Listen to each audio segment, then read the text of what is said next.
In the early hours of 12 August 2026, at a house on Rwanda Street in Slacks Creek, south of Brisbane, emergency services received an urgent call in the middle of the night.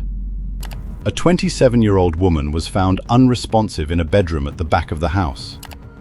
Just hours later, police formally arrested a man, her ex-boyfriend, also a rapper known by the stage name MC Triks. But what has haunted many about this case even more is a detail police revealed shortly after. Just 2 weeks before it all happened, she herself had gone to police seeking help. This is the story of Djuarn Baker-Adams, a case still in the very early stages of legal proceedings in Australia.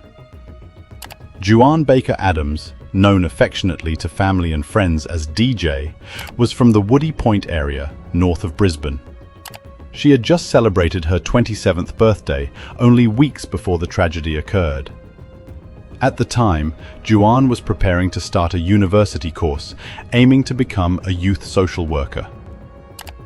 Her mother, Patrice, later described her daughter as a warm, artistic young woman, always ready to help anyone who needed her, no matter the hour. According to Patrice, Djuarn was the kind of friend you could call at 1 in the morning if you needed help, and she would always be there. For her family, Djuarn wasn't just a beloved daughter, but someone who carried a genuine dream of giving back to the community, particularly young people going through hard times. A career choice that clearly reflected the kind-hearted nature everyone around her always spoke of. Her choice to pursue a path as a youth social worker also showed a deep understanding of what young people going through difficult times were facing. An empathy that likely came from her own experiences and her naturally sensitive character. Djuarn's friends, on hearing of the tragedy, expressed utter shock that someone who brought so much warmth to those around her would have to face such a heartbreaking end. For many who knew Djuarn, her decision to study social work to support young people wasn't a random choice, but a natural continuation of the character she had shown throughout her life, always putting care for others first. In the days following the news of the incident, the community around Woody Point in Brisbane shared many words of remembrance, honoring a young woman with so much future ahead of her. Plans still unfinished, and a desire to give back to the community that never got the chance to be fully realized. Ronald Arthur Clarence Cora, 37, from the Slacks Creek area south of Brisbane, was better known within the underground music scene by the stage name MC Triks. He had also performed under another stage name, Intricate Ways, and was a familiar face at performances around the Brisbane and Logan areas. In 2017, Cora appeared in a promotional video produced by the State Library of Queensland, sharing about his time with the Australian Company of Performing Arts and his work with young artists. He had also featured on special programs for Brisbane radio station 4ZZZ, as well as at the local hip-hop festival Underground Fest. Within Brisbane and Logan's underground arts community, Cora was known as an artist with his own voice, someone who had spent years building an image tied to inspiring other young artists in the community. Because of this public image, news of his arrest and being charged with such a serious allegation left more than a few in the local arts community stunned, as it seemed entirely at odds with what they had known of him through his public artistic work. As an artist working mainly within the underground scene, Cora had spent years building his reputation through live performances rather than seeking fame on mainstream media platforms, a career path requiring persistence and a long-term connection to the local community where he lived and worked. Having once been invited to take part in an official promotional project for a government body like the State Library of Queensland also shows he was once seen as a positive role model for inspiring the next generation of artists, making the current developments even harder to believe for those who had followed his career. According to police, Djuarn Baker-Adams and Ronald Cora had previously been in a relationship but had broken up before the incident is alleged to have occurred. Police say the exact timing of when the relationship began, as well as when it ended, has not yet been clearly and publicly established. Notably, despite having broken up, The two did not live together at the address where the incident occurred, and police say they are continuing to investigate why Djuarn was at Cora's home that night.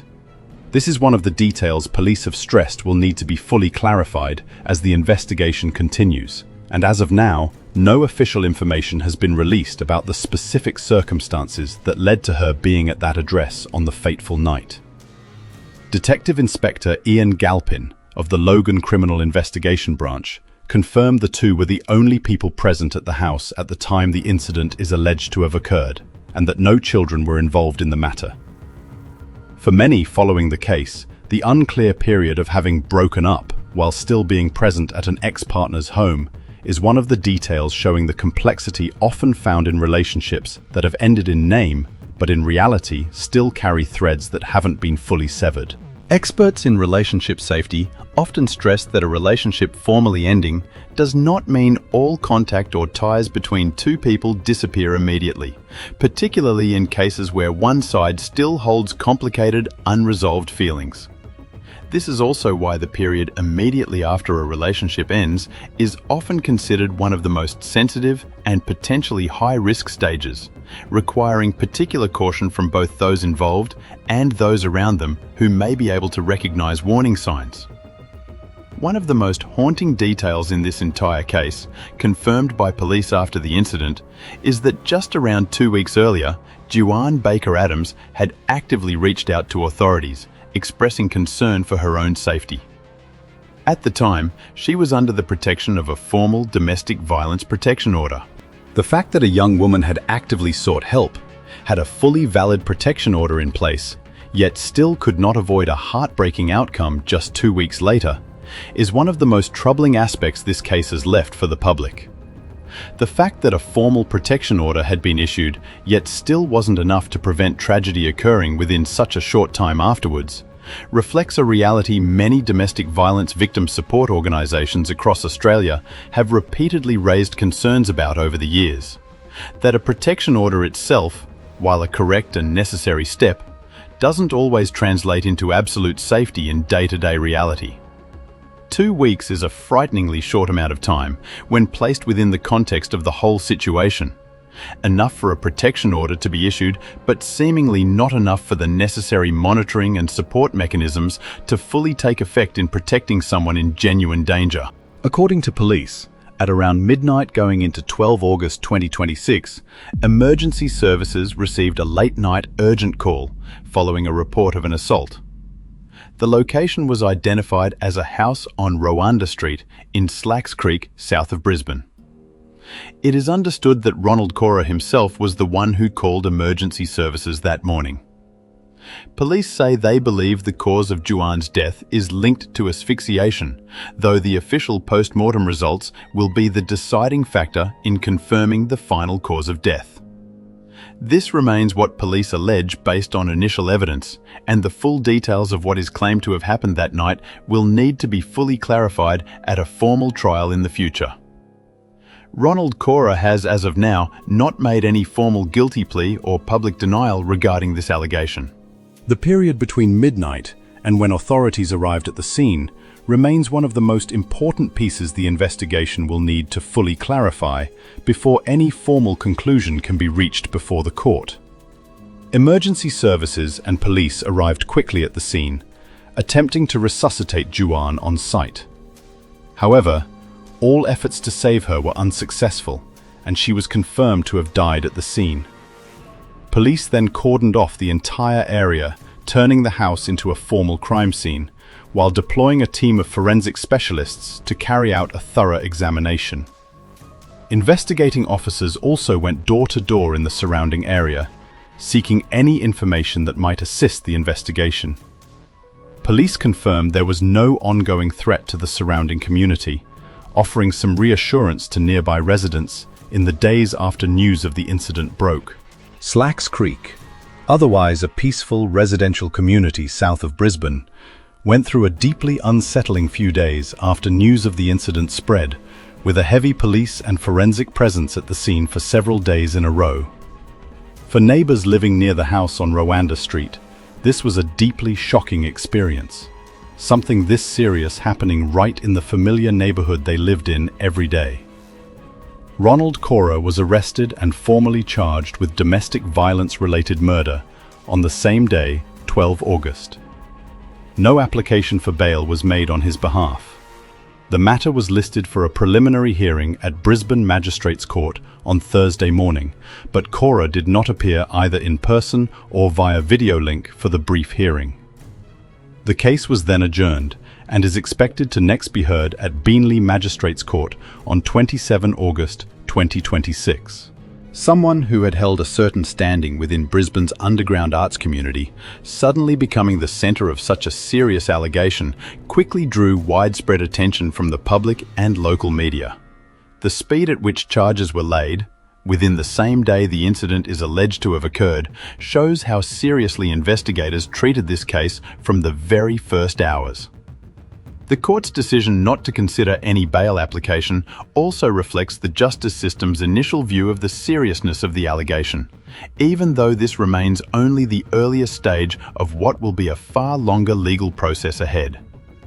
Through tears, Patrice shared deeply emotional words about her daughter. She described Djuarn as a very caring, loving person, a beautiful girl who had a family that loved her very much. She stressed that her daughter was the kind of friend who would help anyone who needed it. If you needed help at 1 in the morning, she would always be there. Patrice shared that receiving the terrible news about her daughter was the greatest fear she had ever carried throughout her life as a mother. She said, "I never wanted to hear that knock on the door, and that day came. It was my worst nightmare." Particularly movingly, Patrice also spoke about the steps her daughter had taken before the tragedy occurred. She did all the right things, but it still wasn't enough. It didn't save her life. She also shared a troubled reflection on the difficulties people often face when trying to leave a dangerous relationship. When you're in that situation, it's not easy to just walk away. You need help, you need support, and you need protection. Finally, she shared words that moved many. It's heartbreaking to think that the system couldn't give her the love and care she needed at the exact moment she needed it most. Patrice's raw, painful words, shared just days after the tragedy, touched the hearts of many following the case, not only because of the grief she was living through, but because of her honesty in raising a question about the responsibility of an entire system rather than simply expressing personal anger. For many other parents across Australia, Patrice's words also reflected a constant underlying worry they carry, knowing that their children, even as capable adults able to protect themselves, can still become victims of dangers beyond their own control. Djuarn Baker-Adams's case has once again sparked wide-ranging discussion about the state of domestic violence in Queensland specifically, and across Australia more broadly. Melanie Arnost, CEO of the Queensland Domestic and Family Violence Alliance, said deaths from domestic violence are only the tip of the iceberg within the broader domestic violence crisis facing Australia. She said, "Another tragedy is rocking our community." According to Arnost, the level of violence in Queensland and across Australia, affecting people right inside their own homes, is a huge issue, and we really need to be doing more within the home itself. She also candidly acknowledged the limits of current efforts. We can try to do everything within our power, but ultimately, this is an issue with much deeper roots. Arnost called for more investment in frontline support services, along with intervention and prevention programs to change the story on domestic violence in Australia. She stressed, "We need additional investment to keep women and children safe, to make sure everyone across Queensland can have a happy, healthy relationship and can live safely in their own home." Calls like this, although often made after each heartbreaking incident, still carry real importance in keeping public and policymaker attention on an issue that, without ongoing public pressure, can easily be overlooked amid so many other social issues competing for attention and resources.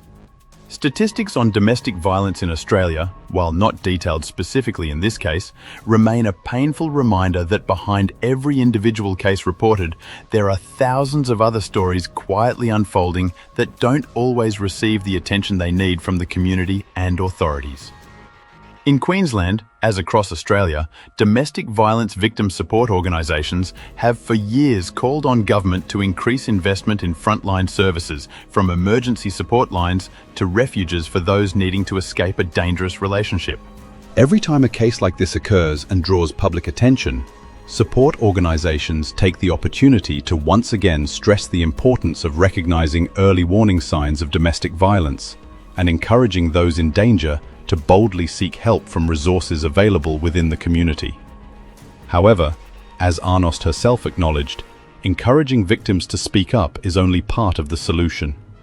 The rest, and perhaps the far harder part, lies in building a system strong enough to truly protect those who have bravely spoken up, throughout the time they need that protection most. Djuarn Baker-Adams' story raises a big, troubling question for Australia's entire domestic violence victim protection system. What happened when someone did everything recommended, had a valid protection order in place, yet still could not avoid tragedy within such a short time after? A domestic violence protection order, while an important legal tool, is inherently only binding on paper and cannot on its own stop someone determined to breach it in reality. Many experts in this field argue that for a protection order to be truly effective, there needs to be far closer monitoring from authorities, along with a strong enough support network to intervene in time, as soon as there are signs of increasing risk to the person being protected.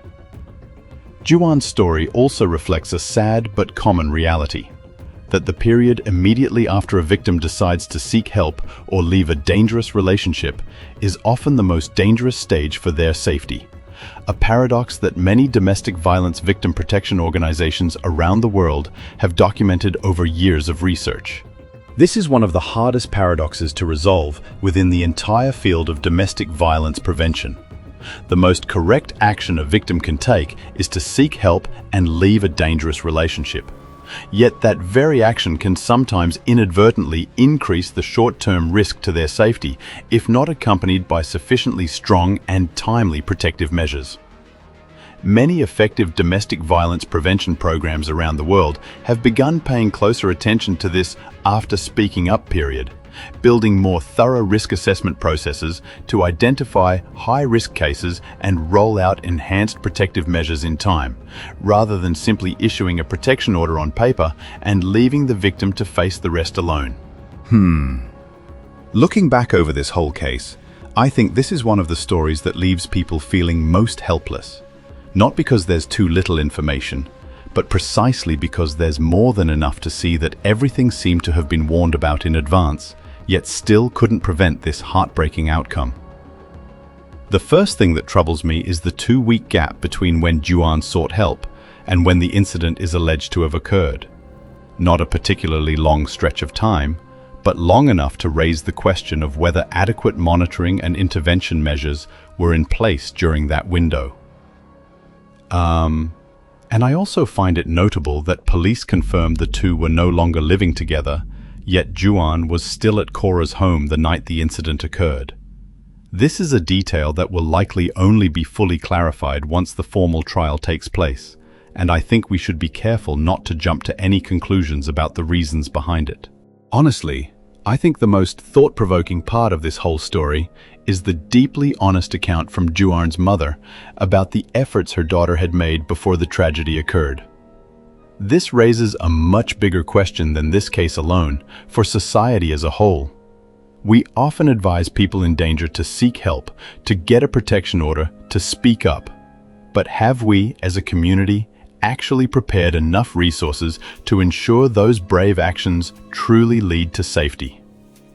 What do you think about this? Should responsibility in cases like this stop at simply encouraging victims to speak up?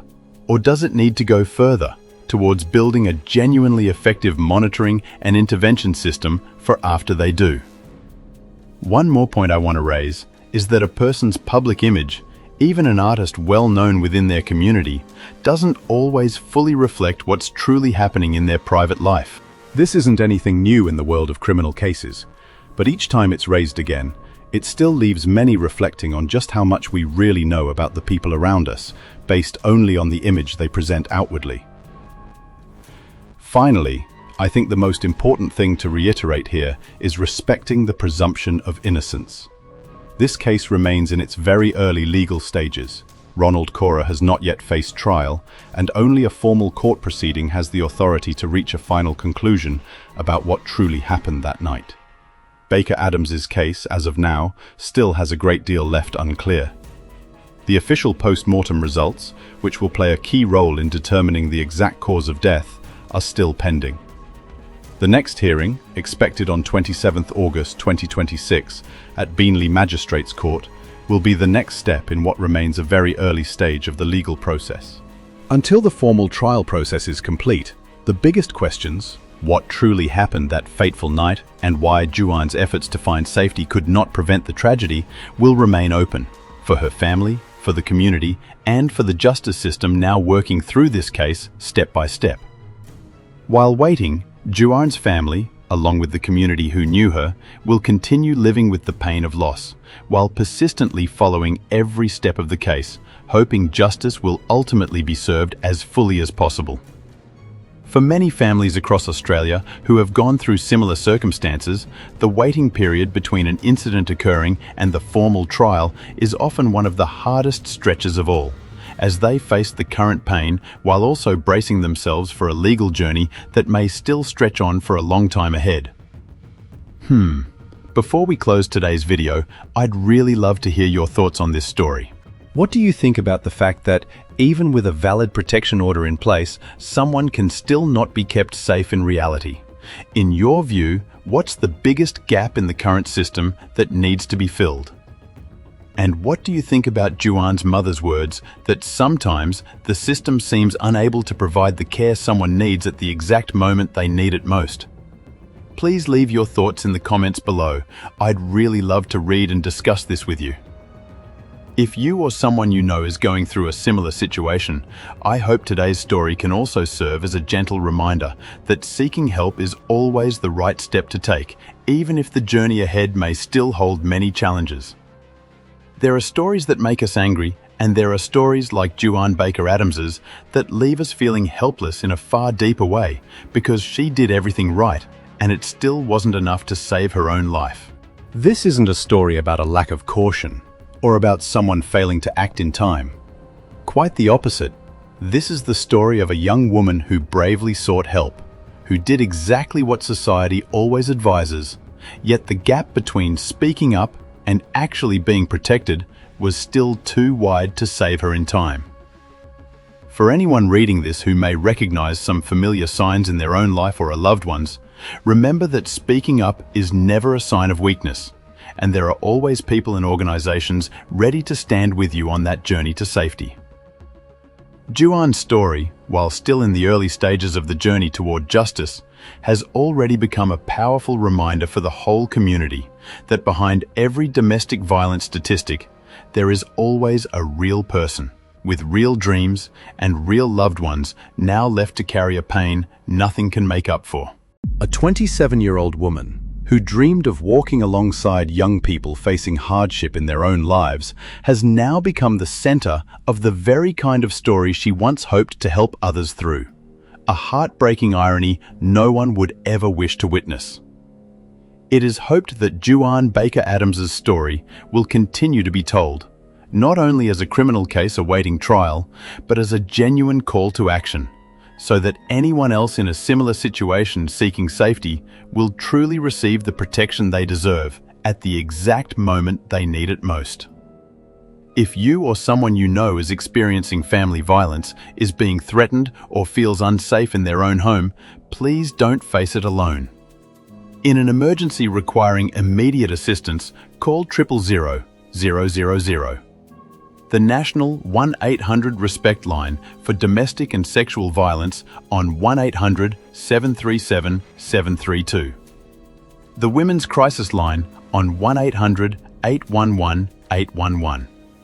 The Men's Referral Service on 1300-766-491. Lifeline for crisis support and suicide prevention on 13 11 14. Kids Helpline for children and young people, available 24 hours a day on 1-800-55-1800. This content is based on real events made public through news reporting for the purposes of information and to raise community awareness. This case is in its early legal stages. Ronald Cora has not yet faced trial and is presumed innocent under the law until a formal ruling is handed down by the court. This content does not seek to assert or imply any conclusion regarding the guilt of any individual named.